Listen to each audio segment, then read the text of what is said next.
Alors, nous allons vous parler de la rage des Rwandais, la rage des alliés de Paul Kagame.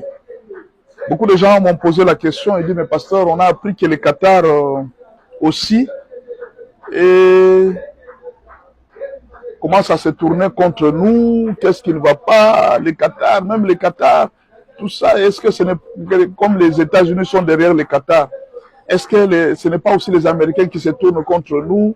Bon, je vais vous expliquer la situation telle qu'elle se présente actuellement. Vous allez comprendre la rage de tous ces gens, pourquoi ils viennent de s'élever. Je vous ai promis dans l'autre vidéo, je vais vous lire un article que j'ai lu quelque part sur les réseaux sociaux. Je vais vous lire l'article. RDC, la vérité sur les titres miniers récupérés par la RDC. Vous allez comprendre la rage. Pourquoi la tête de Tshisekedi est à tout prix à battre? Je demande au pasteur, priez pour le pays, le président de la République. Priez pour la RDC. Cet homme que vous voyez, même si vous ne l'aimez pas, il est en train de sauver votre pays. Il est en train de sauver notre pays. Nous devons le soutenir. C'est un conseil que je demande à tout le monde. Prions pour le président de la République. Ne mettons pas de sentiments. Enlevons un peu cette notion de tribalisme. Suivez cet article, peut-être que vous serez, ça va vous donner une idée. Alors, la RDC vient de récupérer 600 titres miniers. Dernièrement, on a arrêté l'ancien ministre des Mines. On l'a arrêté, on l'a interviewé à l'ANR. Tous les secrets ne sortent pas. Mais juste après son interview, on a vu que la RDC a récupéré les titres miniers. Est-ce que ce n'était pas lui qui détenait les secrets? On ne sait pas. Est-ce que c'est lui qui a révélé les secrets? On ne sait pas. On ne peut pas dire. Mais nous, on suppose peut-être que c'est l'ancien ministre du temps de Kabila. Je crois que ça va être Kaboulou. C'est peut-être lui qui peut-être aurait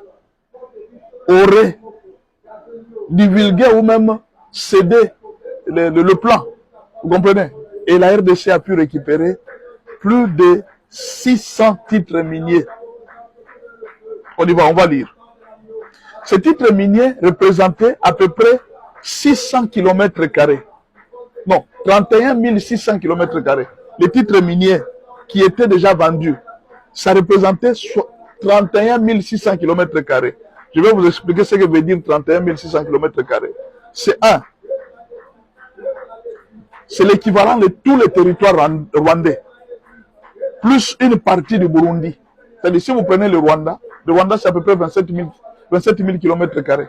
Mais ici, c'est 31 000 km² de la terre congolaise qui avait été vendue comme des titres miniers. Une grande partie plus que le Rwanda. Et prendre le Rwanda et une partie du Burundi, c'était déjà vendu. Ces titres, autrefois, sous contrôle étranger, étaient exploités ou détenus par certains anciens chefs d'État africains aussi, ainsi que par des investisseurs qui les avaient achetés puis laissés en jachère. Donc, il y avait des présidents africains et puis d'autres investisseurs qui les avaient aussi achetés. Comprendre qui les détenait explique en partie pourquoi la RDC est aujourd'hui la cible d'attaques répétées.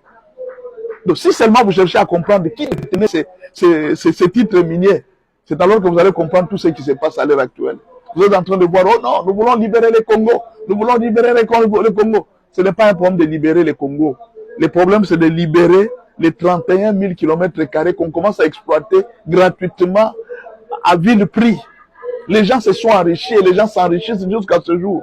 Mais il y a aussi beaucoup de gens qui sont morts. Et de notre côté, et du côté des ennemis. Beaucoup de gens ont perdu les leurs dans cette guerre ici.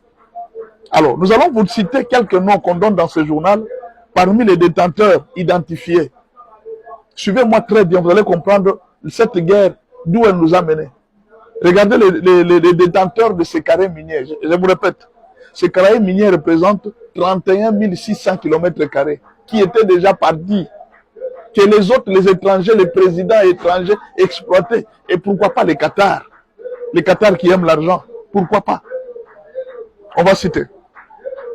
Première personne, Olusegun Obasanjo, venu officiellement comme médiateur dans les conflits au CNDP contre alias Joseph Kabila, mais réparti avec des titres miniers en poche.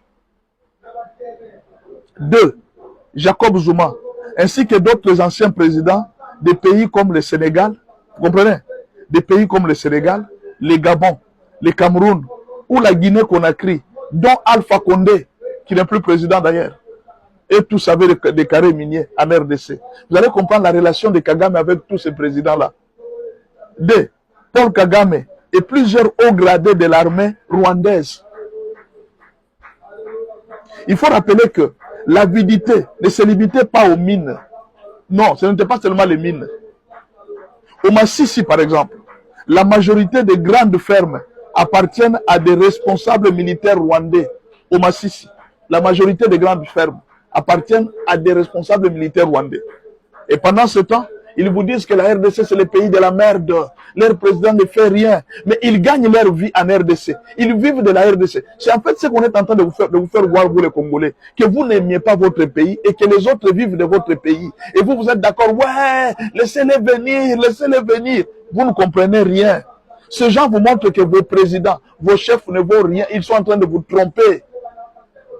Voilà pourquoi la seule chose que nous sommes en train d'éviter, à nous les Congolais, c'est la division. Nous nous divisions même pour des futilités. Parce que nous ne comprenons pas les tenants et les aboutissants de cette guerre.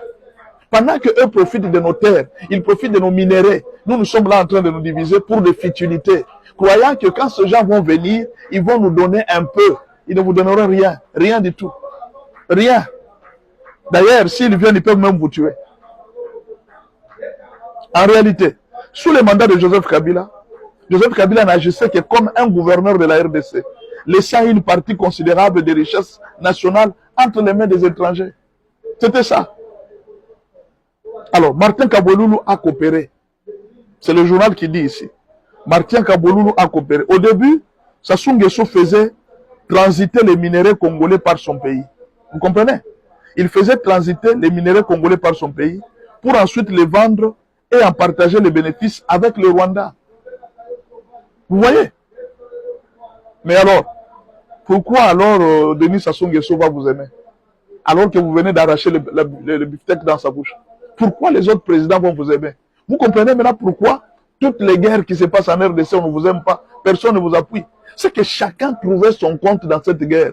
Vous avez compris maintenant pourquoi Jacob Zuma était sorti, ou même les autres présidents étaient sortis pour défendre toute cette guerre et entrer du côté de Rwanda? C'est parce qu'ils voyaient leurs intérêts. Maintenant, les grands problèmes, quels sont les intérêts des Congolais? Est-ce que vous aussi, vous défendez vos intérêts? Ou bien alors vous laissez que les autres se battent pour les intérêts? Tant que nous ne nous décidons pas pour nous battre pour nous-mêmes, il n'y a personne qui se battra pour nous. On vous ouvre les yeux, mais vous ne comprenez pas. On vous dit des vérités, mais vous ne comprenez pas. Vous, votre tête, que Félix Tshisekedi dégage, oui, il va dégager. Vous allez mettre qui? Je vous pose la question. Félix Tshisekedi va dégager. Vous allez mettre qui? Que Kabila revienne? Que Moïse Katumbi revienne? Ou bien qui? Que Fayoulou le remplace? Vous voulez que qui le remplace? Dites-moi. Essayez un peu de me dire en commentaire, qui voulez-vous qui remplace Félix pour le moment? Nous avons vu des résultats. Là où Kabila avait négocié avec les M23, Félix a refusé.